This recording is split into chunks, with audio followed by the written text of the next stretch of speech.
दोस्तों, आज हम PYQ 2022 डिस्कस करेंगे भूगोल के। तो चलिए शुरू करते हैं। हमारा पहला प्रश्न है कि कृषि की धान गहनता प्रणाली का, जिसमें धान के खेतों का बारी बारी से क्लेदन और शुष्कन किया जाता है, इसके क्या परिणाम होते हैं। नीचे दिए गए कूट का प्रयोग कर सही उत्तर चुनना है। पहला कह रहा है बीज की कम आवश्यकता होती है, दूसरा कह रहा है मेथेन का कम उत्पादन होता है, और तीसरा विकल्प कह रहा है बिजली की कम खपत होती है। तो धान की गहनता प्रणाली की जो तकनीक है, इसे क्लेदन या शुष्कन किया जाता है। क्लेदन यानी पहले मिट्टी को कहीं गीला किया जाता है, यानी नमी यानी पानी खेत में डाला भरा जाता है, फिर शुष्कन यानी फिर इसको सुखाया जाता है। तो इस तकनीक से क्या फ़ायदा होता है। तो पहला कह रहा है बीज की कम आवश्यकता होती है, तो एकदम ये सही बात है, क्योंकि इस तकनीक में क्या होता है, पौधों के बीच काफ़ी दूरी रखी जाती है। जब हम धान की रोपाई करते हैं तो एक पौधे से दूसरे पौधे के बीच में काफ़ी दूरी रखी जाती है, और पौधे को काफ़ी कम उम्र में ही रोपित कर दिया जाता है, जिससे बीज की आवश्यकता कम होती है। दूसरा कह रहा है मेथेन का कम उत्पादन होता है।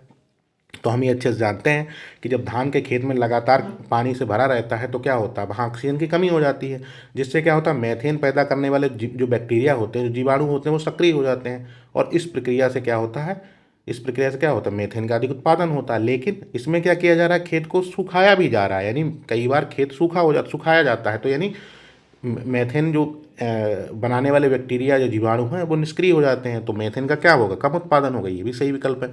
तीसरा विकल्प कह रहा है कि बिजली की कम खपत होती है, तो एकदम ये भी सही है, क्योंकि जाहिर सी बात है पूरे समय खेत में पानी नहीं होगा, भरा जाएगा, यानी पानी निकालने के लिए मोटर यानी विद्युत का प्रयोग कम होगा, तो बिजली की खपत कम होगी, और ये खपत लगभग 30 से 50% तक हो सकती है।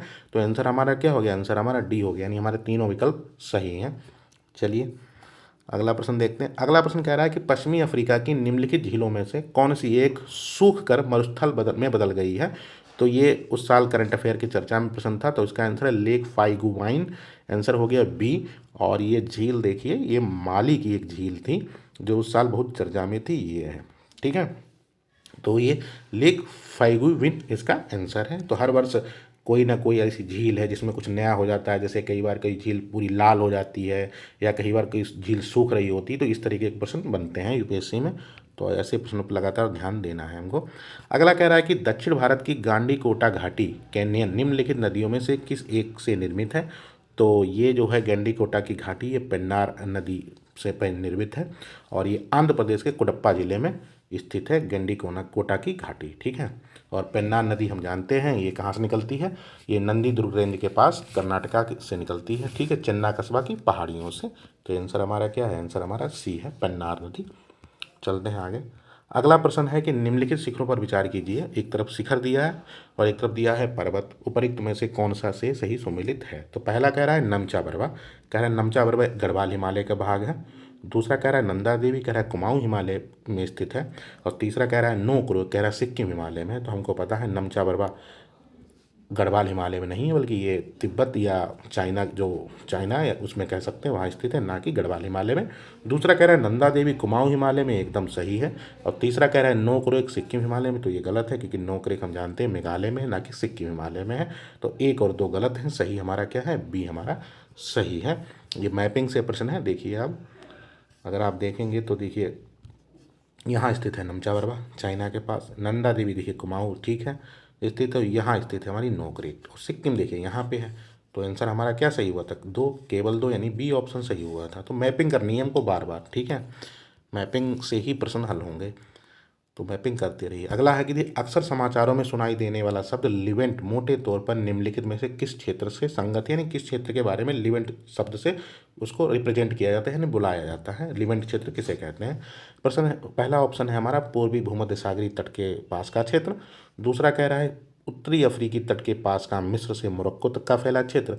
तीसरा कह रहा है फारस की खाड़ी तथा अफ्रीका के सुरंग यानी हॉर्न ऑफ अफ्रीका के पास का क्षेत्र। और चौथा कह रहा है भूमध्य सागर के तटवर्ती क्षेत्र।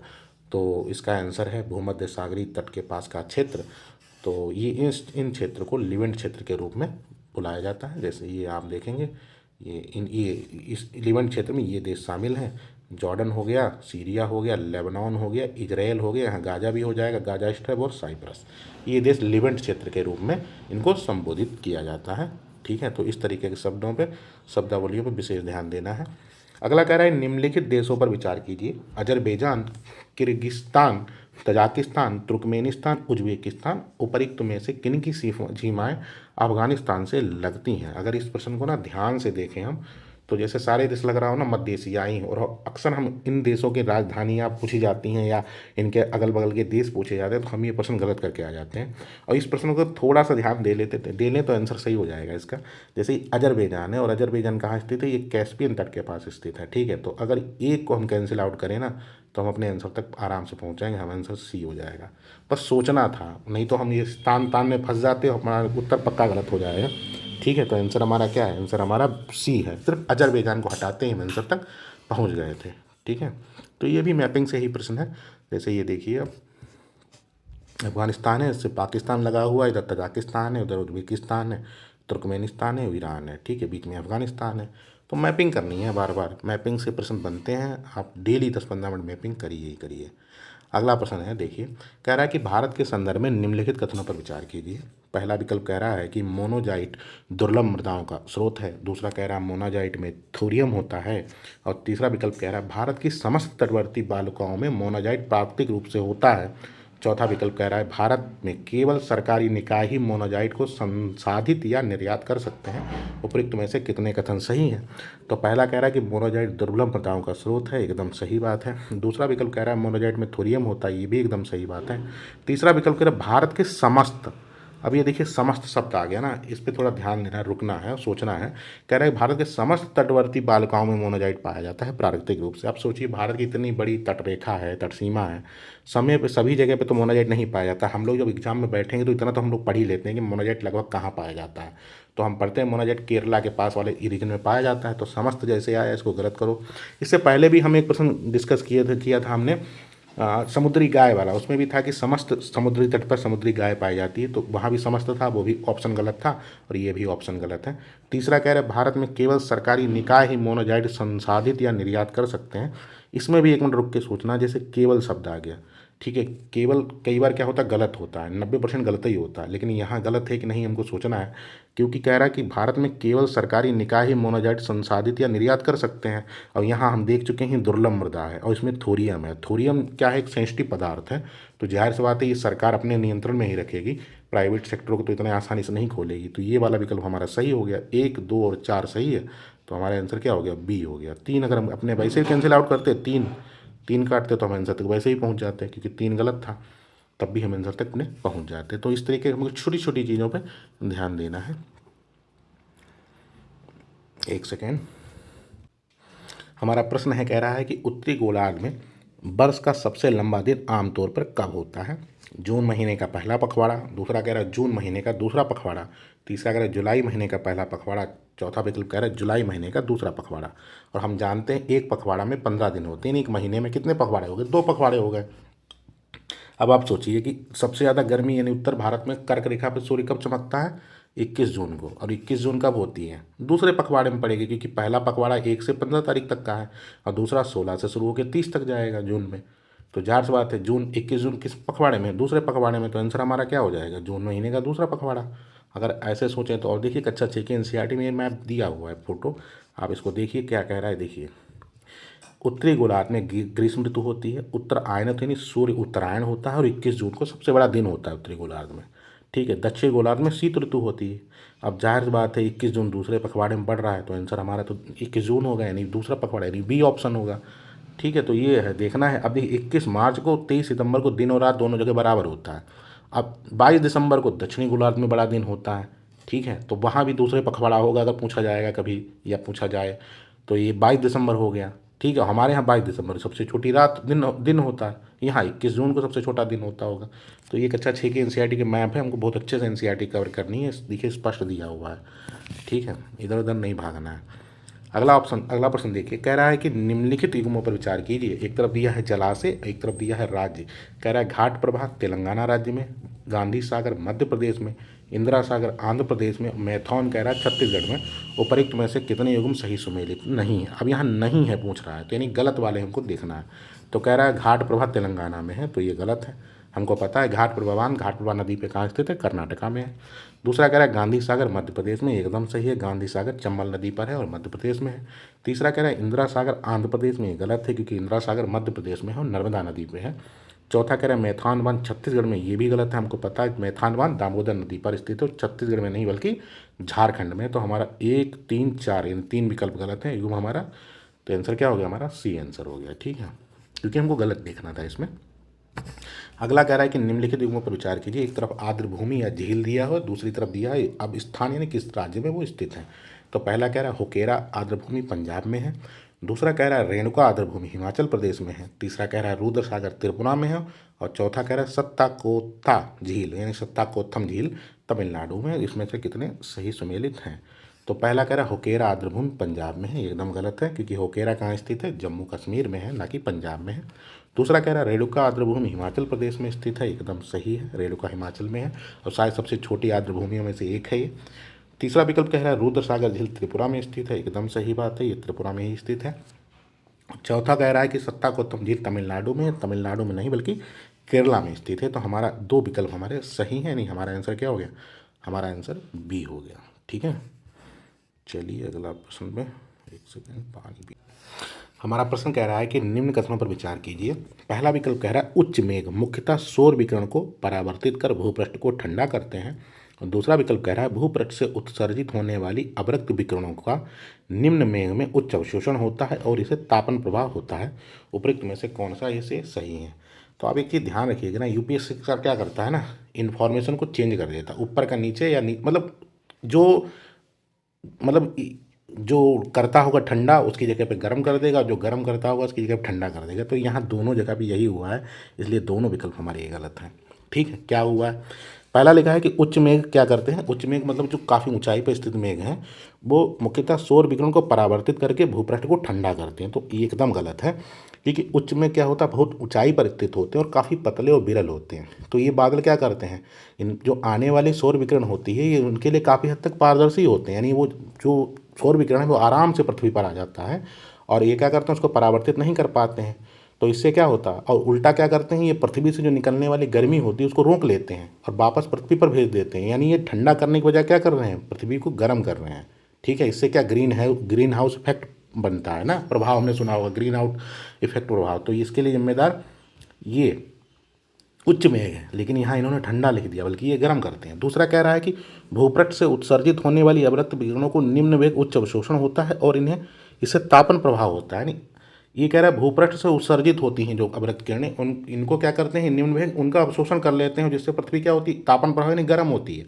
यहाँ उल्टा है, ये क्या करते हैं, निम्न जो मेघ होते हैं ये काफ़ी घने होते हैं और मोटे होते हैं, और इनका मुख्य काम क्या होता है, जो सूरज से रोशनी आती है ना उसको ये अंतरिक्ष में वापस कर देते हैं, यानी परावर्तित कर देते हैं। यानी जो काम यहाँ लिखा है उच्च मेघ करते हैं वो उच्च मेघ ना करके वो निम्न मेघ करते हैं। ठीक है, ठीक है, तो ये वो निम्न मेघ करते हैं, यानी एक इन्फॉर्मेशन को इन्होंने उल्टा लिख दिया है। तो ये क्या कर रहे हैं, ये जो सूर्य से आने वाली रोशनी है उसको परावर्तित कर देते हैं और पृथ्वी को गर्म करने की जगह पृथ्वी को ठंडा करने में भूमिका निभाते हैं। हाँ, कुछ हद तक जरूर गर्म करते हैं, लेकिन इनका मुख्य कार्य क्या है, पृथ्वी को ठंडा ही रखते हैं, यानी शीतलन का कार्य है। तो ये हमारा गलत है और ये भी गलत है, सिर्फ इन्फॉर्मेशन उल्टी है। तो आंसर हमारा क्या हो गया, आंसर हमारा डी हो गया। ठीक है, तो थोड़ा ध्यान देना है, कई बार इन्फॉर्मेशन बड़ी आसानी से गलत दे देते हैं। इस प्रश्न को देखिए, ये प्रश्न कह रहा है कि निम्नलिखित कथनों पर विचार कीजिए। पहला कह रहा है उत्तर पश्चिमी केन्या में बीडी बीडी एक बृहद शरणार्थी बस्ती है। दूसरा कह रहा है दक्षिणी सूडान गृह युद्ध से पलायन किए हुए कुछ लोगों को बीडी बीडी में रखता है। तीसरा कह रहा है सोमालिया के गृह युद्ध से पलायन किए हुए कुछ लोग केन्या के ददाब शरणार्थी संकुल में रहते हैं। उपरोक्त में से कितने सही हैं? अब इसमें देखिए ना, ये मैंने सिर्फ इसलिए डाला है प्रश्न कि इस तरीके के प्रश्न आते हैं, इस पर ध्यान दीजिएगा। जैसे अब देखिए इसमें कह रहा है दूसरा कह रहा है दक्षिणी सूडान में गृह युद्ध से पलायन किए हुए कुछ लोग बीडी बीडी में रहते हैं। तो हो सकता है कि दक्षिणी सूडान में गृह युद्ध हुआ, कुछ लोग पलायन करके बीडी बीडी में रहते हों। ठीक है, और तीसरा विकल्प कह रहा है कि सोमालिया के गृह युद्ध से पलायन किए हुए कुछ लोग केन्या के ददाब शरणार्थी संकुल में रहते हैं। हो सकता है कुछ लोग रहते हैं, हमने मान लिया। 2-3 अगर हम मानते हैं ना, अब मानते हैं हमको, चलो पहला पता नहीं है, हो सकता पहला भी सही होता, लेकिन ऐसा कोई ऑप्शन ही नहीं है 2-3 के अलावा। एक चीज़ ध्यान रखिए ना, जब कुछ हो ना तो थोड़ा 1 मिनट रुक के सोच लीजिएगा। अगर आप करना ही चाहते हैं, प्रश्न लाओ कर ही देंगे, मुझे करना ही है, तो मैं तो कहूँगा इन दोनों को ऐसे कुछ वाले ऑप्शन उनको सही मान के आइएगा, और सही करके आएंगे तो हो भी जाए सही। तो इसका आंसर क्या है, इसका आंसर बी सी है। 2 और 3 हमारा सही है। फिलहाल ये मैंने बता दिया है, वो इच्छा है आप इस तरीके के ट्रिक्स यूज करें ना करें, लेकिन ऐसा करेंगे तो मैक्स टू मैक्स अटेम्प्ट करेंगे तो आसानी होगा हमारे लिए। अगला कह रहा है कि समुद्री कानून पर संयुक्त राष्ट्र अभिसमय यानी यूनाइटेड नेशंस कन्वेंशन के संदर्भ में निम्नलिखित कथनों पर विचार कीजिए। किसी तटीय राज्य को अपने प्रादेशिक समुद्र की चौड़ाई को आधार रेखा से मापित 12 समुद्री मील से अनधिक सीमा तक अभिसमय के अनुरूप सुस्थापित करने का अधिकार है। यानी कह रहा है कि अगर मतलब जो हमारी आधार रेखा है समुद्र तट की, जैसे मान लीजिए भारत है तो भारत में ऐसे है ना, तो ये इनको मानते हुए एक लाइन सीधी खींच ले, उसको हम आधार रेखा बोलते हैं। आधार रेखा से 12 समुद्री मील तक के क्षेत्र को क्या बोलेंगे? क्षेत्रीय सागर बोलेंगे। तो इस क्षेत्र में कह रहा है कि इसके बारे में ये बता रहा है कि 12 समुद्री मील से अधिक या अभिसमय अनुरूप स्थापित किया जाएगा। तो ये एकदम सही बात है, पहला विकल्प हमारा एकदम सही हो गया। ठीक है, क्योंकि 12 समुद्री मील के क्षेत्र को हम बोलेंगे प्रादेशिक समुद्र या क्षेत्रीय समुद्र हम लोग बोलेंगे। ठीक है, और इस पर क्या होता है, उस देश को लगभग संपूर्ण अधिकार होते हैं। जैसे भारत को अपनी मुख्य भूमि पर अधिकार है, वैसे 12 समुद्री मील तक के क्षेत्र पे भारत को अपने संपूर्ण अधिकार है। तो पहला विकल्प तो हमारा सही है। दूसरा कह रहा है कि सभी राज्यों को, चाहे वे तटीय राज्य हों या भूभाबाध्य हों, जहाज़ों को प्रादेशिक समुद्र से होकर बिना रोक टोक यात्रा का अधिकार होता है। तो ये भी एकदम सही है। जैसे मान लीजिए नेपाल है, भू आवेष्टित देश है, क्या वो भारत की मतलब किसी देश की प्रादेशिक समुद्री सीमा से गुजर सकता है? तो बिल्कुल गुजर सकता है, लेकिन शांतिपूर्ण गुजर सकता है। अपने व्यापारिक जहाज़ों को गुजार सकता है, लेकिन वो जासूसी करने के लिए नहीं कि कोई जासूसी करता हुआ पकड़ा गया तो उसको पकड़ा जाएगा। यानी शांति के साथ अगर गुजरना है व्यापारिक तो गुजर सकता है, क्योंकि ये संधि में है। तीसरा कह रहा है कि अन्य आर्थिक क्षेत्र का विस्तार उस आधार रेखा से 200 समुद्री मील से अधिक नहीं होगा। यानी जो आधार रेखा खींची गई थी, इससे 200 समुद्री मील तक के क्षेत्र को क्या बोला जाएगा? अन्य आर्थिक क्षेत्र बोला जाएगा। और इससे अधिक को नहीं, वो खुला सागर हो जाएगा, जहाँ से प्रादेशिक समुद्र की चौड़ाई मापी जाती है। यानी यही बात कि इस जो प्रादेशिक सीमा यहाँ की लाइन खींची गई, यहाँ से 200 समुद्री मील तक को हम क्या बोलेंगे? अन्य आर्थिक क्षेत्र बोलेंगे। एकदम सही बात है। और अन्य आर्थिक क्षेत्र सरकार को, मतलब जिस देश के अन्य आर्थिक क्षेत्र है वहाँ उसको संपूर्ण अधिकार तो नहीं होते हैं, बल्कि आर्थिक अधिकार संपूर्ण होते हैं। जैसे वहाँ से वो क्या करता है? खनिज संसाधनों का दोहन कर सकता है। जैसे भारत नहीं करता, बॉम्बे हाई से तेल का, कच्चे तेल का उत्पादन होता है वहाँ से, तो इस तरीके के कार्य कर सकता है। बाकी संपूर्ण अधिकार नहीं होते हैं। ठीक है, तो आर्थिक अधिकार होते हैं। तो आंसर हमारा एक और दो तीनों हमारे सही हो गए। ठीक है, चलिए अगला ये देखिए दिया हुआ है इस तरीके से, संलग्न क्षेत्र है, अन्य आर्थिक क्षेत्र है।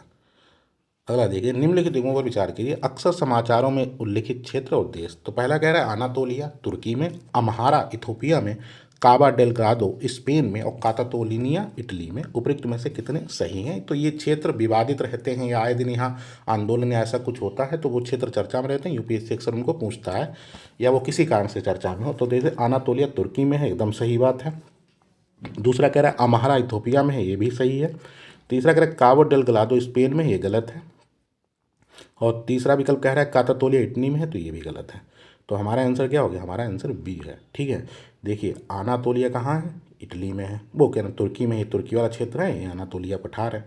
दूसरा देखिए कह रहा है कि अम्हारा इथोपिया में, देखिए ये। ठीक है, तो ये आदिस अबाबा, ये देखिए इथोपिया लिखा है, तो ये इथोपिया के अंदर अम्हारा क्षेत्र आता है। तीसरा कह रहा था कि काबा डेलग्राडो कह रहा था स्पेन में है, तो काबा डेलग्राडो स्पेन में ना होकर कहाँ स्थित है? मोजाम्बिक में स्थित है, काबा डेलग्राडो क्षेत्र है। ठीक है, और तीसरा कह रहा था कि कातातोलिया इटली में, तो कातातोलिया इटली में ना होगी कहाँ है? स्पेन में। ये स्पेन है, यहाँ कातातोलिया प्रांत है। ये अपनी आज़ादी की मांग कर रहे हैं, कह रहे हैं हम स्पेन से अलग होना चाह रहे हैं। तो काफ़ी चर्चा में था, तो पूछा गया था।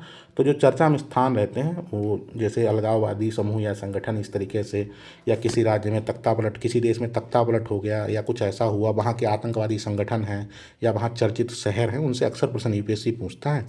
तो हमको इन पर बहुत ज़्यादा ध्यान देना है। मैपिंग करने हैं तो मैपिंग में यही सब करना है। चलिए मिलते हैं नेक्स्ट क्लास में।